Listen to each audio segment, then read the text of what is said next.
Hello, everyone, and thanks for taking the time to join us today.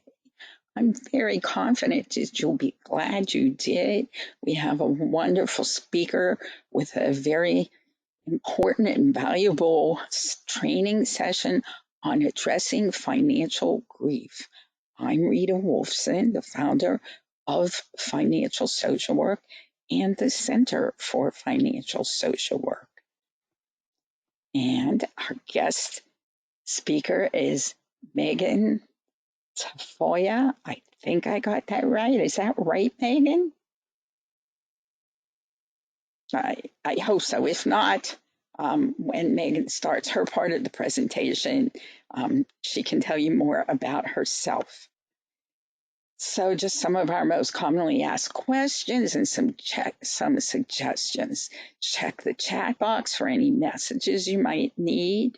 The slides are not shared, they are proprietary. The recording will be on our website, Facebook page, and YouTube channel within a day or so, and you will receive it via email if you attended today. You can type your questions into the question box as we go along, and we will answer as many as time permits. There are no CEs or certificates of attendance for this webinar, just some really great ideas and concepts and methods for helping clients to address financial grief. I like to begin our monthly free webinar with our financial social work affirmation, which really sums up the 24 plus years that I've spent creating financial social work. It goes, just for today, I will love myself enough to face my fears, practice self-acceptance, and embrace hope. I will silence my inner critic, speak my truth, and make peace with myself and with my past. Just for today, I will give myself permission to eliminate toxic people, beliefs, and behaviors from my life, and I will prepare for a better tomorrow by healing my relationship with my money and with myself. I'd like to suggest that everyone sit up straight, take a deep breath in, and exhale. Everyone has a different reaction when we talk about money. And part of that has to do with the fact that there are so few places where we can and do talk about money. So one more deep breath in and exhale. Okay. I have one poll for us. We're going to start off with. If you could put that up, Olga.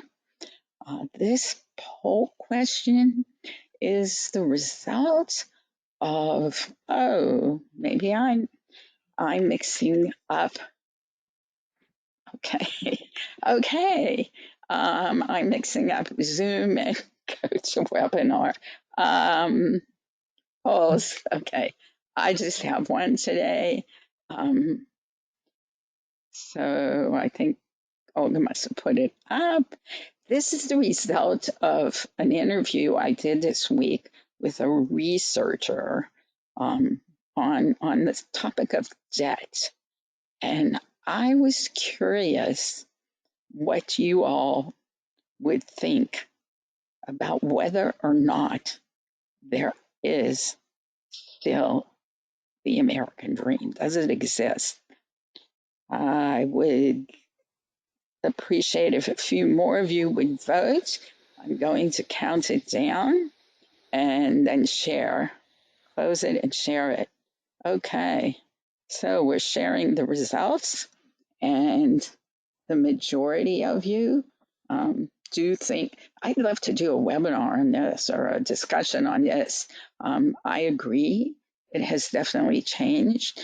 I agree, okay, it's only for some people.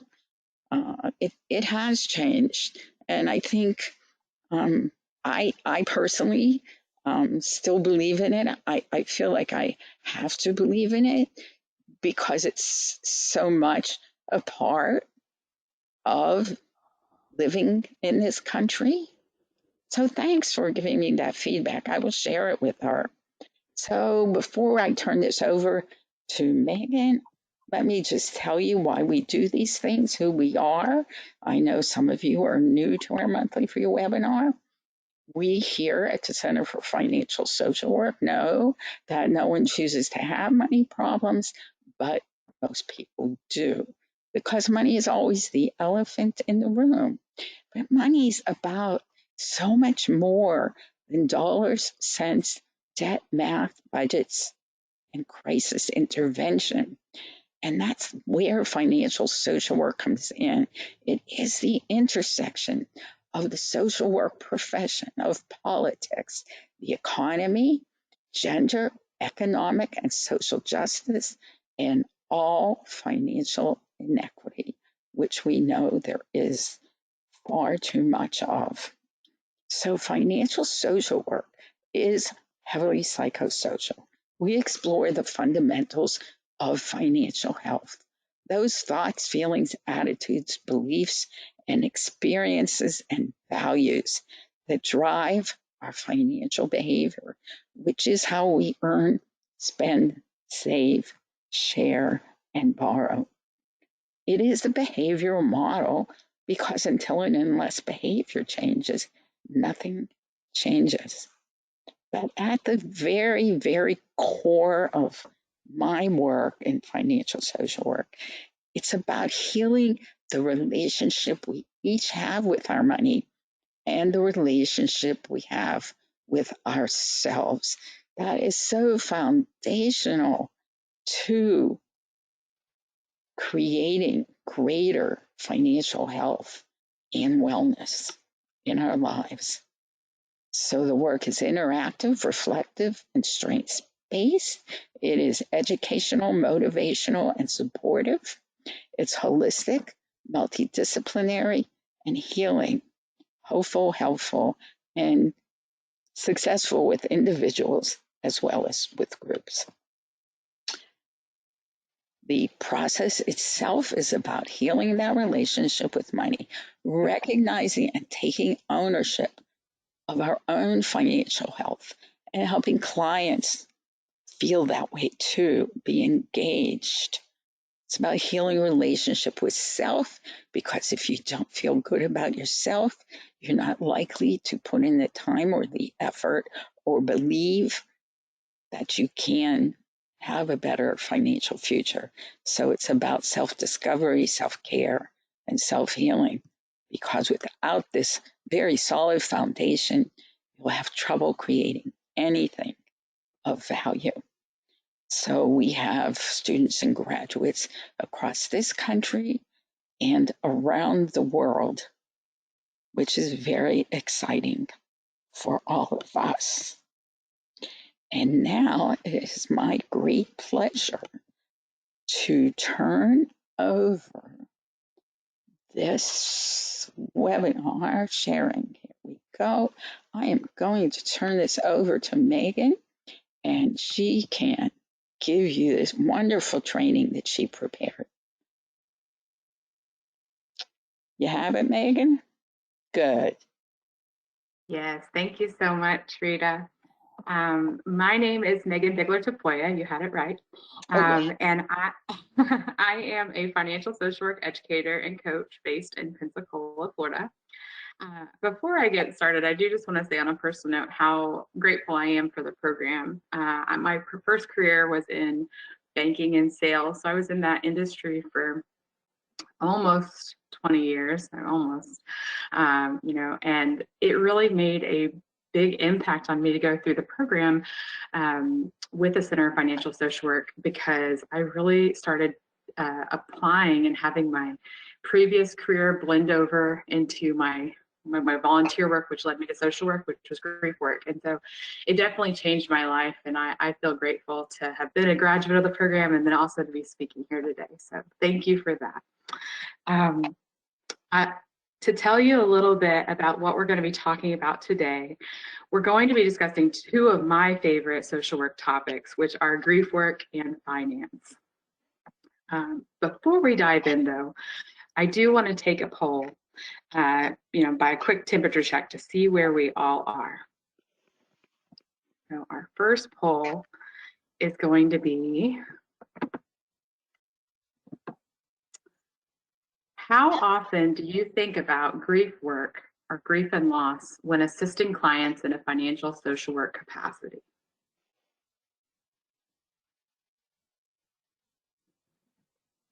So I'm going to give you guys a minute there to get that submitted. So we're all somewhere between virtually never, 1 out of every 5 clients, half your clients, or like nearly all of your clients. So we'll see where you are.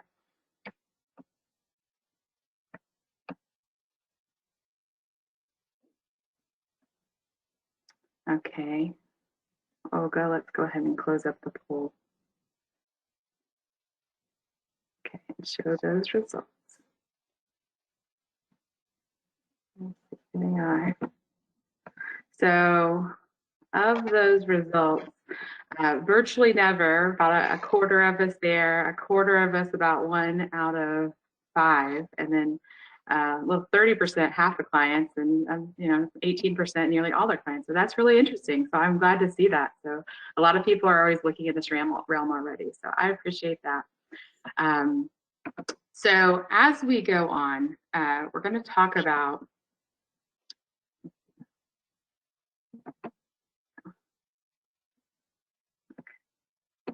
and then we're going to go ahead and move forward and talk about our game plan for today. So today we're going to talk a little bit about grief and loss, obstacles and triggers and spending, how we can apply this in practice, and how that looks like is there's 4 different ways that I look at that, which is with case assessment, reflection and coping strategies, self-care, goal setting, and monitoring progress. So a lot of things we're going to cover, some of them more briefly than others, focusing most on that case assessment, but to fit in what we can in an hour, we're going to do as much as we can. But that's what we're going to do today. So I'm glad you're all here with me. So first off, we're going to say or ask, what is loss? And so loss is defined as the fact or process of losing something or someone. Important things to know about loss is that types of loss vary.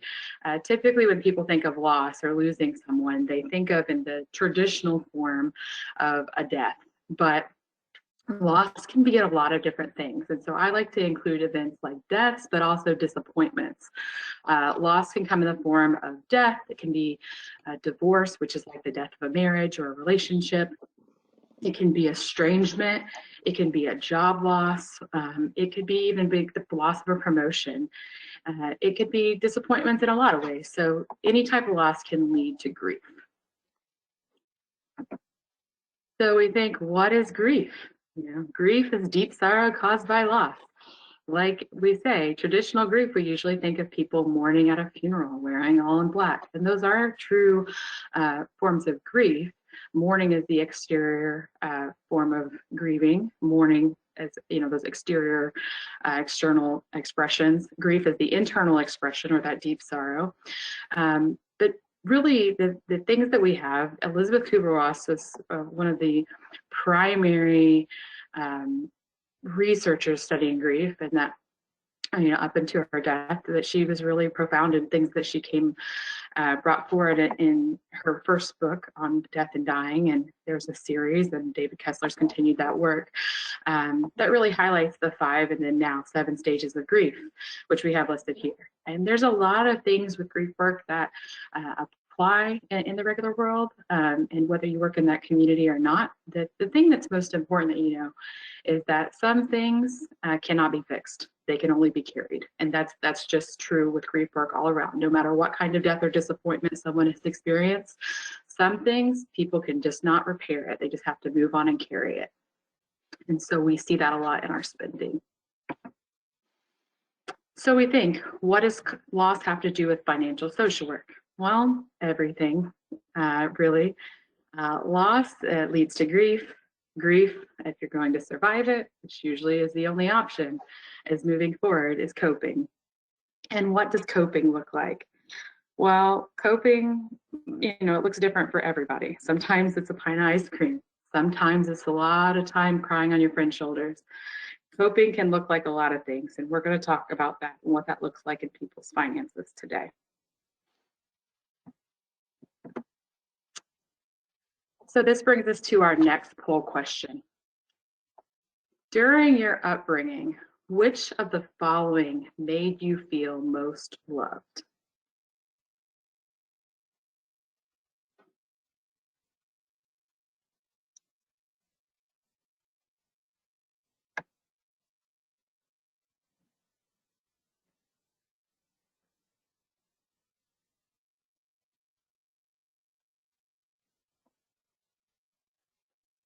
It's really exciting for me to see these percentages calculate. So I'd like to see who's on the line with me. A little bit more of who you are. Okay, we've got almost everybody voted, so we're almost there. We're going to give it about 2 or 3 more seconds.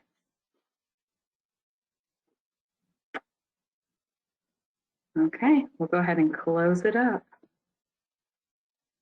All right, so as you can see in here, a lot overwhelming. Most of the people on our call today, they felt most loved when someone told them. Definitely, I could appreciate that. I can say myself, this time for me that I most appreciated with as a child was spending summers or any time I could with people like my grandparents on either side. I loved spending time with people, my grandparents, my great uncles, different people in my family. I love seeing them and spending time with them. So that's definitely where I was. And I see that there are several people that were kind of the same boat as me. Also, there were some people that when you were tucked in at night, I can definitely appreciate that. And then a couple people was when they received gifts of some kind. Not only one person voted for when a sibling did chores for you. And I don't know if that's just because nobody else's siblings ever did their chores for them, or that the others really were how they most felt loved. But I could definitely appreciate all of those things. So I thank you guys for voting. So when we talk about this, it's kind of wondering, like, what are we talking about love for? Because we're talking about grief and loss. And the reason why we're talking about love is because grief is really just love with no place to go. And so I reference this I reference love when speaking to this grief work in finance, because people can understand that, because whenever someone's experiencing some kind of loss of any kind, particularly those that are ambiguous, that they're not familiar with in a traditional format, they don't know why they're sad, or they do know why they're sad, but they're not having the traditional access support from people around them. So they're struggling with how they're coping. And I often see that exhibited in their budget, and I see it how they're spending their money. It typically comes again down to how they're coping, and how they're coping often comes from how they feel or give love. And so how I like to be able to explain this to people in a simple way is using Dr. Gary Chapman's 5 love languages as a tool to help frame spending patterns. So as we see here on this slide, you can see the 5 love languages.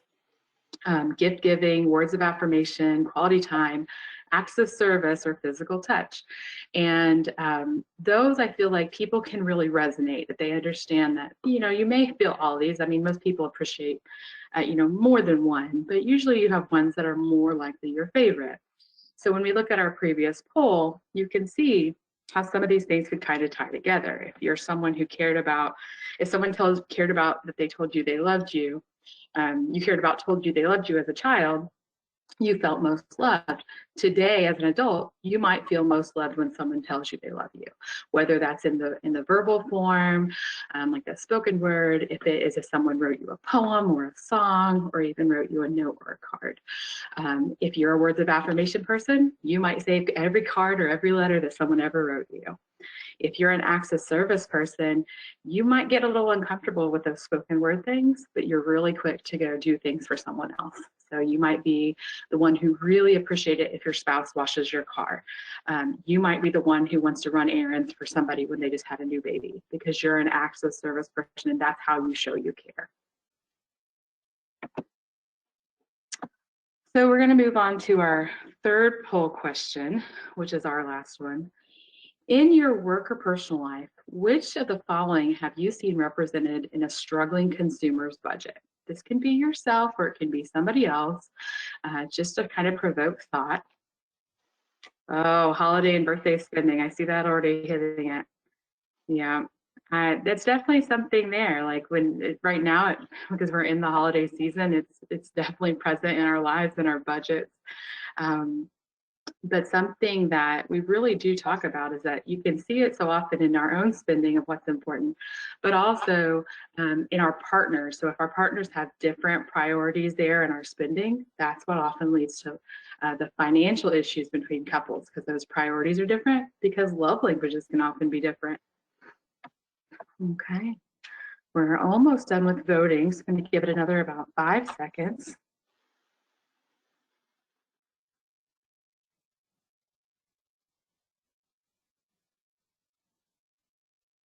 Okay, we'll go ahead and wrap it up. All right. Well, thank you guys all for voting there and sharing. So we see that almost half of our participants have the holiday or birthday gift spending. I also consider that like celebratory spending. So it may not be so much you have great big birthdays, but you might have great big birthday parties, huge birthday parties, Pinterest birthday parties, fancy cakes, whatever that might be.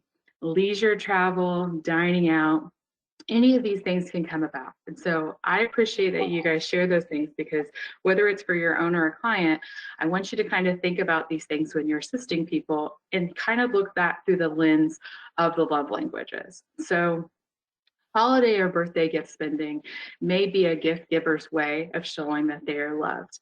It may be, as a child, they never got those birthday parties or big gifts. And so something that they look back on those and they think, I want to make sure the people I care about get those things, because that's how I would have liked to have gotten it, because that may be how that person receives love. Now, the recipients of those things may not be the gift giving love language. So they might like it, but it may not be their primary love language. They would have maybe appreciated a written letter more than a great big party. And so sometimes, again, those can be things that we have conflicts with clients when you're dealing with those, if you're more in the mental health realm, or dealing with people in the financial world there, people complaining about my partner's not on the same page. It may be a lot less about spending than it is about those other priorities. It's not always a bad thing, but being able to recognize and tie that together for two people that are on the other side of your desk of explaining, this may be where you're at, and let's ask some of those probing questions to see where are the priorities and where are you each other, so you can meet yourselves, like meet in the middle, to understand what is important to the other person. Okay, so we're gonna go ahead and move on.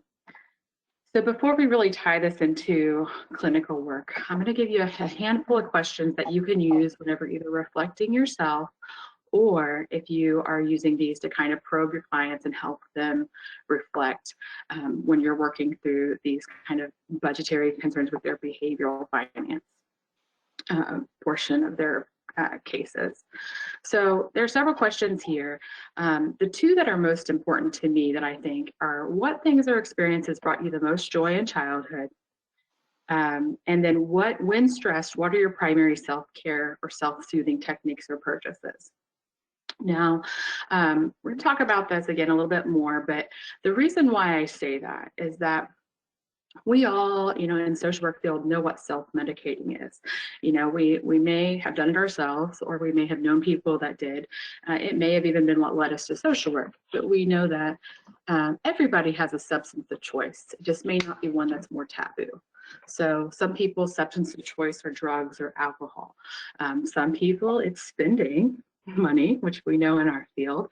But overall, some things are just, when we see something going to excess, we can really reflect on that. And so with this, when we think of what things or experiences brought you joy in childhood, obviously most kids aren't going to be drinking alcohol when they're 7 or 8 years old. Like, that's not something that we're really looking at. But for people that are self-medicating as adults, they're looking for something to soothe them.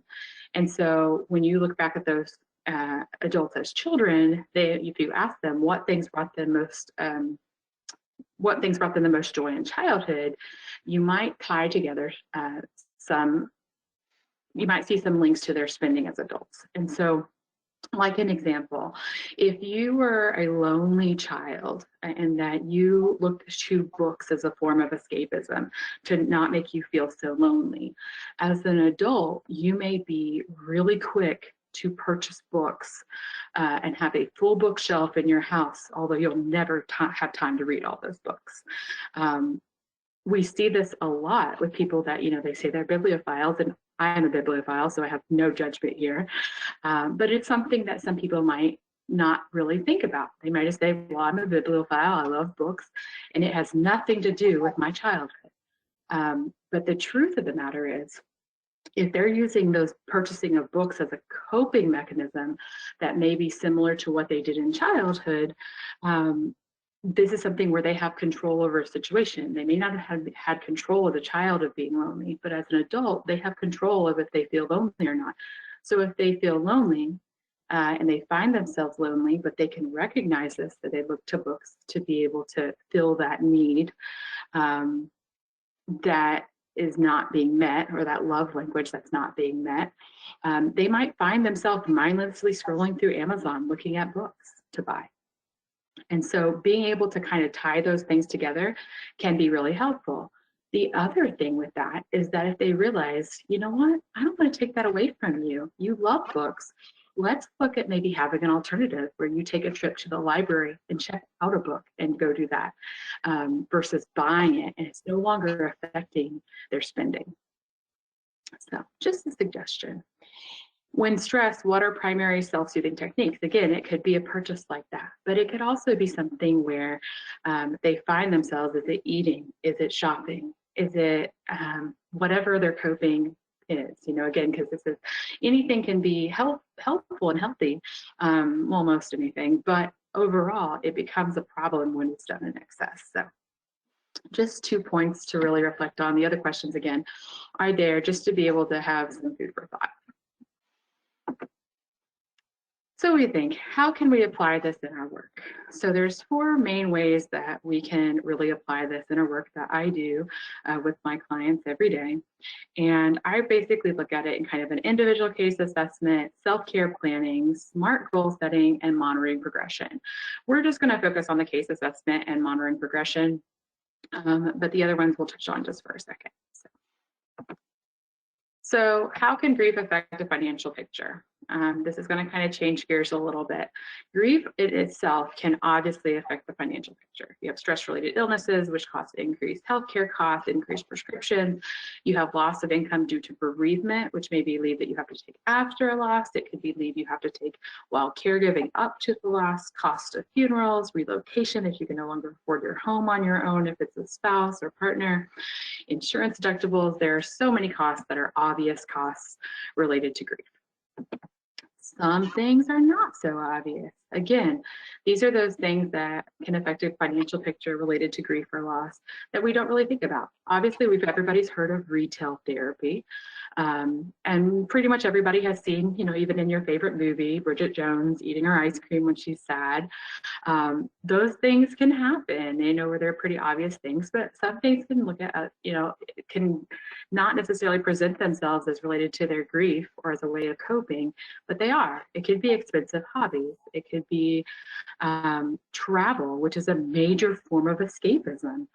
Travel is, healthy, and I say this in the best way. I own a travel agency. It's another income stream that I have, and I love travel. But I also tell people that travel is wonderful in itself. But if you're not really taking it in for the joy of traveling itself, if you're running away from something, you're not necessarily going to enjoy where you're at when you get there.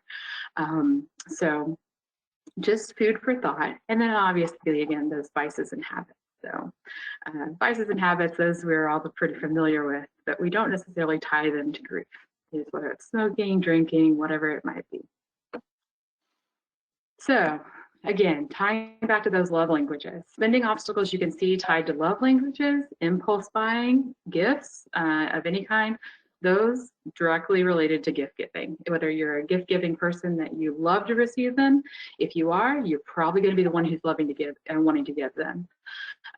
Music or books, anything to do with language, are those words of affirmation people.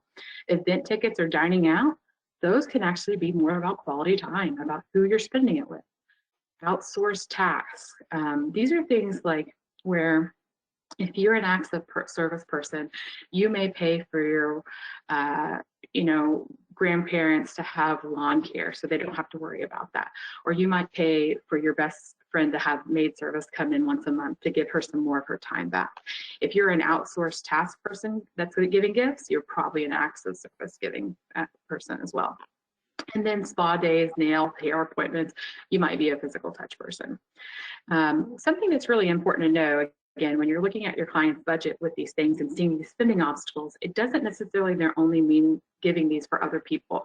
This may be how this person is showing love for themselves. It's not necessarily conscious. They're just maybe doing it in the name of self-care. But the truth is, some of these things may be more about those underlying love languages as well. With individual case assessment, you can analyze spending, you can uncover that love language and things that bring clients joy, identify obstacles and triggers like we just mentioned, and you can review their current self-care plan. One thing that I really like to tell people too is, like, when you're creating that, those comfort things or those things that are pleasurable, they don't have to cost money. And you don't want to just tell people to take away things that bring them joy in their life. If you see somebody that spends a lot of money on different things, you can find alternatives that kind of replace the activities if you can understand what their motivation is for doing them. So if this is a person who has spent a lot of time going out with their kids because they really are that quality time person, you might find that you could have them get board games and have a board game night at home and make that their new tradition and save a lot of money by still having that new tradition. You could have that person that goes out for happy hour and tell them, why don't you go out for coffee instead? And you can save some money because coffee is not going to be as expensive as those alcoholic beverages. So there's a lot of things you can do that you can help people kind of reframe where their money is being spent, what are they really trying to accomplish? And that way you're not changing their entire life, you're just making these little modifications that are going to be easier for them to be able to maintain, which is what we're all trying to do in helping our clients financially. So this Venn diagram is, I don't want to say it's my baby, but if I had a baby, this would be it. This Venn diagram I made, which includes all kind of components of self-care. And so this is not everything, we're not going to go super in depth, but I want you to kind of look at it and see, just even speaking to this part with financial self-care. The financial self-care is the left bubble. And you see it encompasses a lot of things. It encompasses educational self-care, personal self-care, which is like those spa days and stuff like that. Spiritual self-care is a part of financial self-care, because if you're a part of a faith community, you're probably wanting to support that faith community financially, and it can make a big difference in your budget as well. It includes professional self-care. How much are you able to spend to support the career you need, whether that's continuing education, if it is a certain wardrobe and lifestyle. Sometimes you need those for different careers. And then also environmental self-care. And environmental self-care is something that a lot of people don't think about. But truthfully, that's how comfortable is the environment you're in. It doesn't necessarily mean how big your house is, but is it super cluttered? Do you have green space that you can go get out into nature? What does that look like for you? And how much does your environment support having a clear mind? And you can see again that financial self-care, while it encompasses all those things, in addition to the obvious ones like a budget and your spending plan, there's a lot more to self-care than that. So you want to make sure when helping self-care and building that strategy, keeping these things in mind. And we could do a whole nother webinar on self-care. So with that self-care assessment, like I said, we're just briefly touching on it. You can discuss their current self-care plan, review some discretionary income spending, which we're going to reference in a second, suggest alternatives like we've already mentioned, and help them draft a new plan. The other thing with this is that once you've got this and their self-care in place, you can start helping review those goal setting and setting SMART goals to help meet some of their longer term dreams. And the last part of this is monitoring progression. Monthly review of spending you can do to maintain that budget, maintaining budget and compliance. You can do a quarterly review of their goals, and then also do an annual review. If you don't currently have an accountability group within your practice, I would recommend it. That can be something that you have individually. It could also be like if you, depending what your practice looks like, you could set up an accountability group that's private or closed. So if you're setting up, say, within a church community, if you're doing case management, financial case management for members of a church, you might set up an optional accountability group within that church where they can come through and kind of talk, or they might set up like a different, like how we mentioned, like for people that are going to certain activities, they might do pancake breakfasts instead of dinners out, or something like that, that helps them have their social time while also being more in alignment with their budgets. Okay. So our last thing we're going to do before I wrap up and hand it back over to Rita is we're going to tie everything together. So everything we've learned so far, I'm going to give you this case study here that you can read through, and we're going to have you put in the chat box what your thoughts are. Okay, so Jack, a 40-year-old father of 3, recently became a single parent after his wife abandoned the family. He's admitted to struggling after learning of his wife's betrayal, after she emptied their joint bank account, leaving him without a safety net to care for their children. Jack has come to you for assistance in figuring out a new budget. Despite his $75,000 annual income, he's unable to meet obligations due to excessive discretionary spending. While he wants to maintain his creditworthiness, he's hesitant to change his family's lifestyle. Jack reinforces that parties and friends mean everything to him, and birthday parties, family vacations, and holidays must still be included in his budget. On the next page, I'm going to switch over and you're going to be able to review Jack's discretionary spending tracker to determine what areas may be easily modified to meet the household needs to save at least $1,000 a month. So here we are. So here at this point, you can throw your questions in the chat or go in here in the chat, and you can go in and put anything that your thoughts are, suggestions of how Jack could save some money.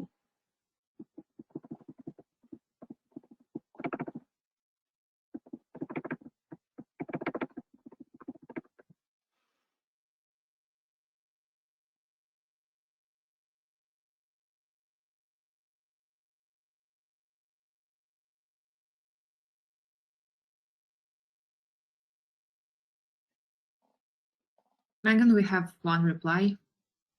Oh, okay. Several replies now. Make coffee at home. Make coffee at home. Coffee at home. Movie night at home. Okay. Plan special meals to cook with friends and family separately. Yep.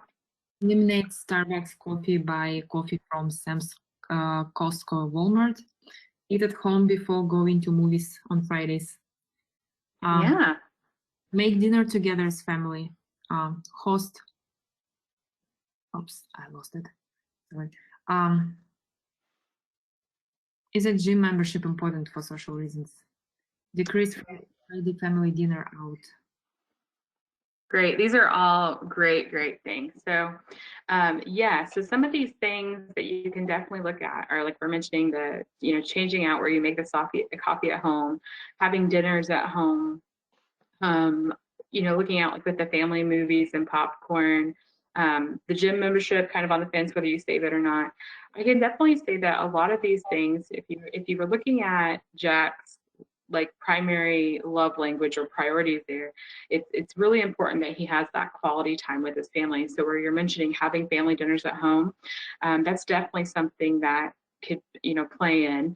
If the family dinners out are important, you might offer alternatives. So his budget's going down from a family of 5 to a family of 4, unfortunately, because of the reasons of, why he's in your office. But I can say that if his cost for going out to dinner is already going to be going down a little bit, but it may be something where you think, well, how much are you spending on your dinners out? Like, if you're just wanting to go out, does it have to be somewhere that's so pricey? Is it somewhere you guys could go share a pizza? Is it something where you could go to Cece's, like, it's not necessarily fancy by any means, but if your point is to take the kids out and the kids don't really care where they're going, you could definitely change that up. Another example we kind of mentioned earlier was like with the happy hour drinks with friends. If he's a coffee person, but he wants the socialization, kind of cut one of them, make it where you have coffee with friends where it's less expensive. There's a lot of different things where he hasn't mentioned so much the other things. The motorcycle payment could be one that could be easy to go, or also looking for less expensive budget for vacation, less expensive vacation. Those are things that sometimes if someone is looking at this, they think, well, who has $5,000 a month to spend on discretionary spending? And you'd be surprised. There's a couple of things. Like, first off, when looking at Jack's situation, it's surprising how many people that have that $70,000 kind of magic number salary, but still struggle with finances, which that's $70,000 a year is kind of a magic number, that number or higher that people generally not so shouldn't struggle with money, but they're less likely to. But in the case of Jack and a lot of clients, that the more money they make, the more money they spend, because they don't necessarily have those coping things in line or recognizing why they're spending so much in that discretionary spending. The other point that I know Rita had mentioned to me earlier was that budget for vacations. And I will say, owning a travel agency, it's surprising how many people spend $12,000, $15,000, $20,000 on a vacation. But they don't typically look at it as a monthly budget for vacation. They usually put it on a credit card and don't think twice about it. So for people who are spending that much, they don't even think of it themselves as a $1,000, $1,500, $200 or $1,500, $2,000 monthly budget for vacations, even though they're spending that much. So great points. So altogether, that's what we've done today. We've talked about grief and loss. We've talked about how love applies, how we rely on different things from our past and present to help us cope, and how they can show up in our budget and spending. I do have a handout that Rita's put together of several links that I wanted to share with you for extra resources. Things like there's a self-care assessment tool in there that you can use for yourself or your clients to help gauge where their current self-care is. There's a goal setting worksheet in there, a packet on Maslow's hierarchy of needs, which also can really tie into those clients that like they may not be coping based on their love language, they may be coping based on a need that's not being met, and it's coming out in their budget as well. A 5 love language assessment, as well as a Harvard Business Review article on pandemic era grief. So that's in the resources for you, but I want to thank you all, and then I'm going to hand it back over to Rita, and if at the end we may have some time for Q&A. Megan, I have to say, I told you this when we rehearsed it, and I'm telling you this now, that was wonderful. That was very special, how you put that all together and made sense of it. Okay, thank you. So can everybody see my screen? Yes. Okay, good. So we will have good time for Q&A, because I'm going to finish up here. I usually include this in every presentation I do, because it's the only way, by preparing your children for the real world, by teaching them about money, it's the only way we can stop raising financially illiterate men and women. And until we do that, we will continue to have people struggle with financial problems and stress and trauma. So think about how you're teaching your children about money. Our next free webinar will be on January 13th. I'll be doing that, the 5 Secrets of Financial Health and Wellness. Then we'll be dropping a brand new ebook. So we're excited about that. I hope you'll join us for that one. We have a really interesting one in February for Valentine's Day called Till Death Do Us Part. We have one more meeting this year of our financial social work. Let's talk about money. And that is on next, I think that's Wednesday. And that's open to everyone if you care to attend. And this is about our certification. And we are so happy and proud to have Megan as a graduate. Our certification is self-study and self-paced.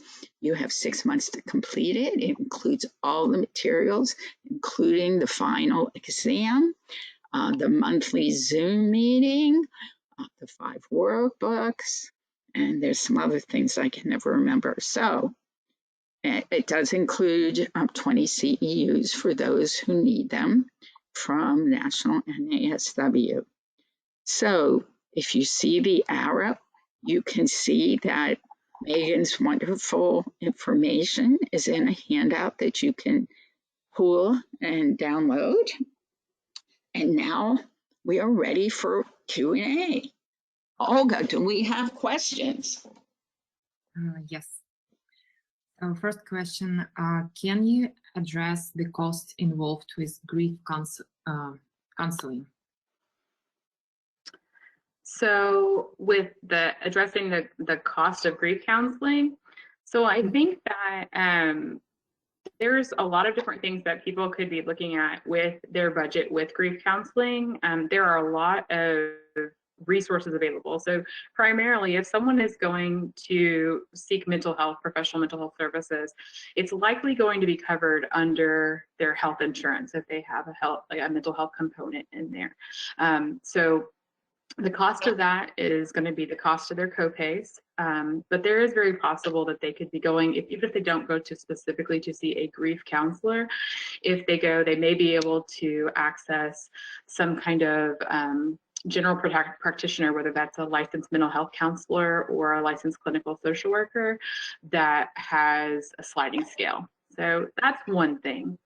The second thing that could be something that if they don't have the ability to support that financially, there are other resources available. And of course, I would always highly recommend anyone that is really struggling with some kind of grief to definitely seek professional help. But not everybody does. And there are other resources out there. I have done in my graduate studies, focused a lot of research on the benefits of online support groups to support grief. And that's something that is effective and is very complementary to supporting professional help. The other thing that people can also look to is that depending on what kind of loss available, there are in-person support groups such as Compassionate Friends that helps people that have lost a child. There are also other support groups that are available for siblings or people that have lost their spouses. The American Widow Project works with military widows, which I've worked with them in the past, which they're amazing. So there's a lot of different communities out there. And just I'll do one more plug. Sheryl Sandberg and Adam Grant wrote a book, Option B, that was actually kind of speaking to grief and resilience after loss, or what they call post-traumatic growth after loss, and speaking to Cheryl's loss of her husband. And they created an entire online community called the Option B community. And that's something else that can be an additional resource to someone that you have that is experiencing some kind of grief over some kind of event. Again, they're not speaking to just the loss of a person. It can be those ambiguous forms of loss, a loss of a divorce, some kind of disappointment, not just a death of a person. So I hope that answered the question. Thank you. What are some help for those who struggle with retail therapy? I'm sorry, the struggling with traditional therapy? Retail therapy. Retail therapy, good, okay, yeah. So I think that that's something is the best way. I mean, there's a lot of different kinds of therapy, again, mental health therapy that people can, techniques that can assist them with that if they're going to seek help from a mental health practitioner. But for someone who's just kind of doing that self-help, the best thing that's going to be able to help them straight out the gate is recognizing the problem. So even when we think of just like, or, you know, realizing you have to get on a budget, it's realizing I have a problem with spending, to use that as coping. So something they can do, things that I've recommended to people that have kind of struggled with that, is that if there are these people that are collecting things, just stuff, okay, one thing that they can do with coping is kind of like, again, give it some kind of alternative. So if they're just trying to shop for something, give themselves a dollar amount that lets them still go out and shop. But that's what they need to do. And that's how, you know, if we're doing a baby step trying to improve, instead of saying, okay, get online and go shopping, they can say, okay, I'm cutting out online shopping. I'm giving myself $25 and I'm going to go buy whatever I want at the Dollar Tree, or $25 and I'm going to go buy whatever I want at the thrift store. Sometimes if a person has actually gets to their car, goes to the shop, and they actually get there and they find at the thrift store or Dollar Tree, they're not finding what they're looking for. The idea is just realizing the activity of being able to get out and go shopping was like, that's what they were looking for.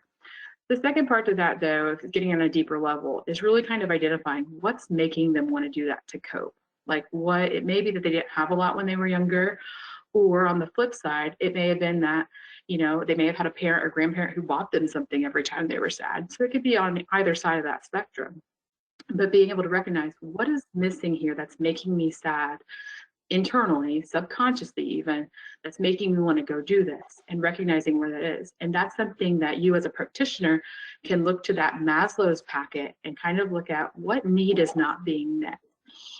So like if they're not having their need for affection met from their partner, they might say, you know, let's have a discussion about this, about figuring out how can you communicate that need, because you're going and buying a bunch of stuff because you're not getting the affection that you're wanting. And then it's actually turning off your partner who has a concern about your spending, which is also making them pull away from you, you know, and kind of there sometimes can be cyclical things that, again, represented in budgets between couples that have different priorities based on different love languages, but also different needs if they're, you know, things are just not in alignment. So just figuring out how to get in alignment, or also just to recognize, you know, that we're different people and how can one person respect the other's needs. Okay, thank you. How can financial social workers help the family members of hoarder family members? Of hoarders? Yeah. So hoarding is something that is definitely something that is tied deeply with grief. So it is an anxiety disorder, or anxiety related disorder, but being able to, as a financial social worker, is definitely giving people the space, you know, giving them the understanding that, making them recognize that this is not your loved one just simply purchasing all these things and buying just stuff for no reason. Because someone looking on the outside, even if it's someone they love, you know, they're close to, but they're not looking from the inside of that person's heart. They don't understand what is that hole that they're trying to fill by buying or collecting things, you know? So understanding there's a hole there, and then trying to help them reach them in other ways. It might be helping them seek therapy. It might be being able to recognize what's out there. And again, that hole typically is related to grief or loss. And so if you're thinking if someone is grief or loss, how do you bring someone back? You know, you can't fix it or carry, but if you know that person who's, you know, demonstrating these hoarding behaviors, you might say, you know, if they've lost their husband, Bill, you might say, you know, Aunt Sally, I want to see, is there a time that I could come over and talk to you? I just really love to talk about Uncle Bill. And you bring them back for a little while. You know, they're not alive again, but they're alive in that person's heart, and that's what they're struggling with. So that's something that, it's obviously not fixing the entire problem, but if you can help kind of address where that hole is coming from that they're trying to fill with whatever, whether it's spending, whether it's hoarding, whether it's, you know, some kind of self-medicating behavior that's coming out on a budget like drinking or smoking or whatever it might be, if you can address what that hole is being caused from, you can probably at least start addressing that bigger problem. Thank you. How can we learn to create a good, successful support group? how can we learn to build a successful support group? Great. Yeah, there are a lot of different resources out there. I can definitely say for me to be able to lead a group, the best way for me to start doing that in the beginning was to attend groups.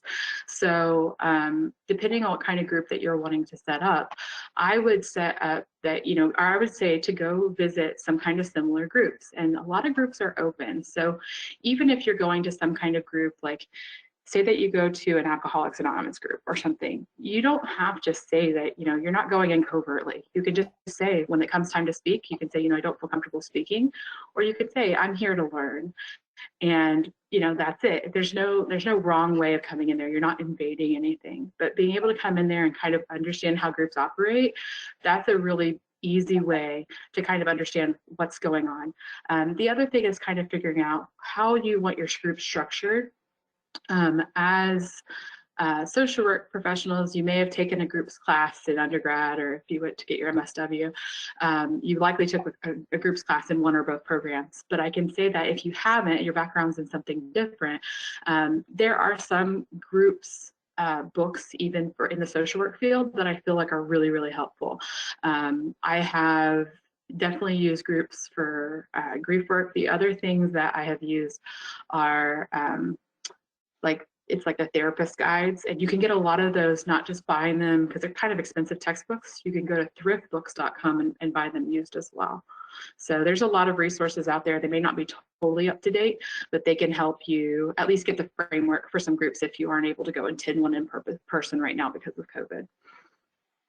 Okay, thank you. What if my preferred coping method doesn't reflect my primary language? Okay. Well, there's sometimes it's not going to. I will say that sometimes that coping method is more likely related to that need that's not being met. So if you pull out or Google Maslow's pyramid for Maslow's hierarchy of needs and kind of go out and map out what your needs are and how they're currently met, you might find that whatever needs not being met may be what your coping method is that you're seeking. So that could possibly be the case. But in other things that you might find that if you kind of have your love languages, or you may have one or two that are primary. I mean, obviously most people like all of them in some way.